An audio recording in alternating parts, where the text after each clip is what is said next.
I'm Michelle Gussow, and this is something straight out of my mind. So here's another video, I guess indirectly talking about Freddie Prinze, in a roundabout way, let's put it that way, because I want to throw it out there about what I consider one of the worst biopics ever made, and that was Can You Hear the Laughter, the Freddie Prinze story. Now, I want to say, luckily for people at the time, Freddie's mother had a book called The Freddie Prinze Story come out like a year before. That, if you wanted a really closer to accurate depiction of the man, I would recommend that. And what's interesting, though, is at the time, well, one, I'm going to call this thing, it seemed like it was really rushed, get it out there.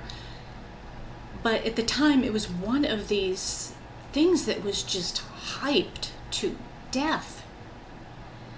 And it was a big deal. At the time, and maybe I'll do another video about this series, there was a TV series on called The White Shadow with Ken Howard. And one of the players on the team was a character named Ricky Gomez, played by an actor named Ira Angustein. And Ira was cast to play Freddie Prinze. And it was a really big deal. I remember an article in People magazine and this whole thing. And there were pictures of him where they styled his hair a little different and put a mustache on him. And everybody was, oh my God, he's the spitting image of Freddie. Not quite. But it was obvious that they didn't have the, I'm going to say, the permission of the estate or the family, because one of the most notable things about this, and it's available on YouTube and you can go watch it, not one joke, not one routine that Ira did in any of the stand-up was any of Freddie's material. And that was really interesting because there was a scene where he's on The Tonight Show, and it's a big thing. You can actually go online as well and watch his first appearance on The Tonight Show. And they didn't use anything from that performance that night in the biopic. They just couldn't use it. And what was really interesting, there was a scene where he's doing his stand-up and he tells a joke, and I was like, wait a minute, I know that joke.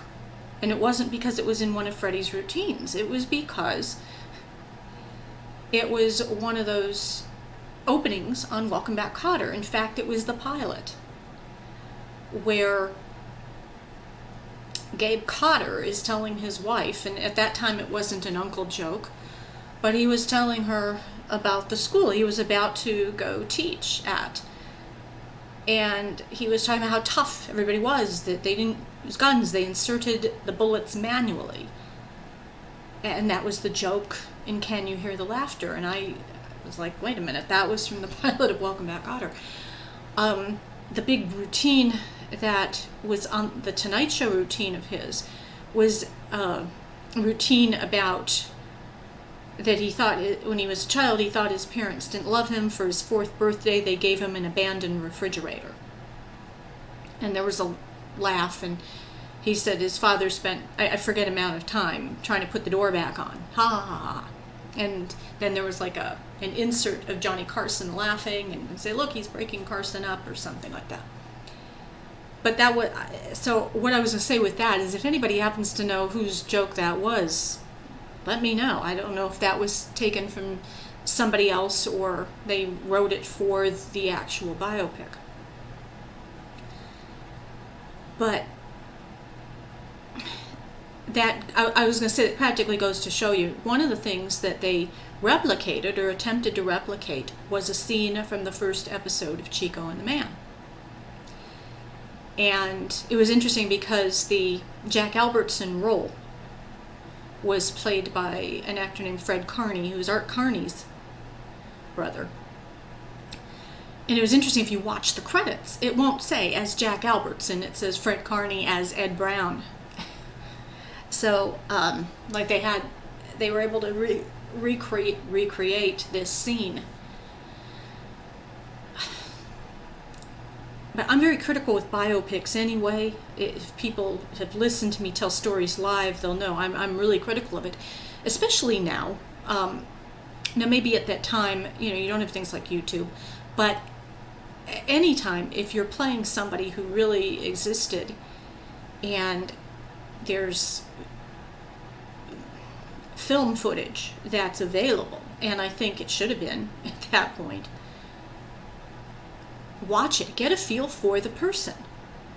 I don't want to be too judgmental on Ira, but he didn't seem to have any of Freddie's mannerisms down, or even most importantly, his delivery. He's playing somebody who's doing stand-up comedy or doing, like I said, the scene from Chico and Man, and the delivery is not the same. You can actually go and you can watch the pilot of Chico and the Man. Watch these things side by side. And yeah, the delivery is completely different. They also had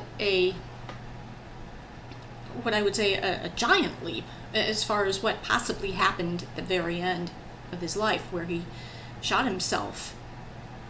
And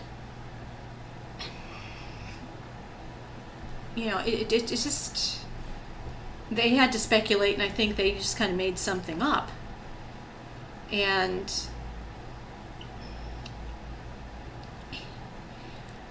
I think this is one of these things where a lot of people, and actually I don't mind the discussion, I'm going to say that right now, as long as you're nice, not nasty, no name calling. A lot of people still say, this is fantastic, Ira looks just like him, he's got it down. No, he doesn't, but if that's what you need to think, fine. Again, this is my humble opinion, but I do remember people being disappointed with it, and it just, I think, like I said, it was a very rapid attempt to get something out. I'm not going to blame Ira, of course. I'm not going to blame the actors in it. Looking back, I always say it looked like a really strange episode of The White Shadow, if only because Kevin Hooks, who in The White Shadow played Morris Thorpe, he was in this thing as Nat, Freddie's longtime friend. And I kept having this idea, I always, in my fan fiction brain, as I call it, some episode, of The White Shadow where, I don't know, for some reason, if Ricky Gomez is going through some kind of a phase where he's telling jokes and thinks it would be fun to be a stand-up, and he gets clunked in the head and has one of these Wizard of Oz type dreams, and goes through what you watched as Can You Hear the Laughter? And when he comes to and Thorpe is there, he's like, and you were there, it just felt more like that. I think if you want to know about Freddie Prinze, I would recommend his mother's book, and if you can find a copy that is not $49 on a particular website that makes a lot of online sales, I highly recommend that. If you want to see what I'm talking about, multiple people have uploaded the biopic to YouTube, and let me know what you think. good or bad, agree or disagree, but let's have the discussion. And I'll see you next time there's something straight out of my mind.